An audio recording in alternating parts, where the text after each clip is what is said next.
എൻ്റെ സ്റ്റുഡൻ്റ് ആണ്. Mount കാർമലെ 2000-ലെ 12th പാസ്സായ കുട്ടിയാണ്.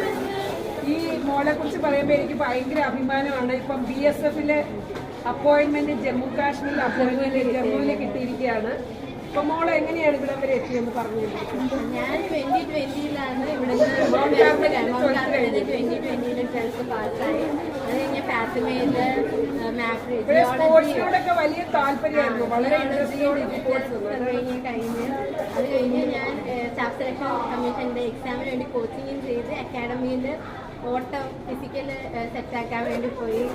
അത് കഴിഞ്ഞ് എക്സാം കിട്ടി. അതിന് ഫിസിക്കൽ ഉണ്ടായിരുന്നു, റണ്ണിങ് ഉണ്ടായിരുന്നു, അങ്ങനെ ഓരോ ഇവൻറ്റ്സ് ഉണ്ടായിരുന്നു. അത് പാസ്സായി.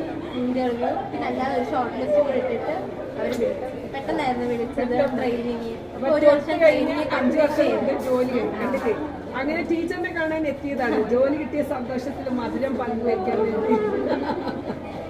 അപ്പൊ എന്തൊരു അഭിമാനമാണ് നമ്മുടെ പിള്ളേരൊക്കെ 12th കഴിഞ്ഞപ്പോഴേ. ഇപ്പൊ BSF-ലൊക്കെ കയറുന്നത് കുട്ടികൾ അപൂർവമാണ്.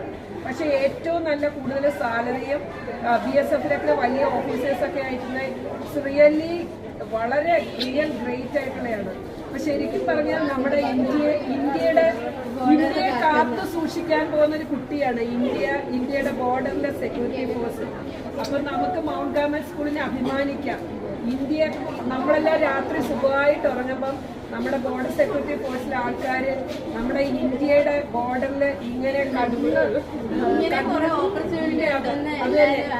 അന്ന് ഉറക്കം ഒഴിഞ്ഞ് അവർ കാത്തിരിക്കുകയാണ് ഇന്ത്യയെ രക്ഷിക്കാൻ വേണ്ടി. അങ്ങനെ ഇന്ത്യയെ രക്ഷിക്കാൻ വേണ്ടി ഇപ്പോഴും അധ്വാനിച്ചുകൊണ്ടിരിക്കുന്ന എല്ലാ BSF ജവാന്മാർക്കും ബിഗ് സല്യൂട്ട്. പ്രത്യേകിച്ച് മോളെ ഞാൻ സല്യൂട്ട് ചെയ്യുന്നു.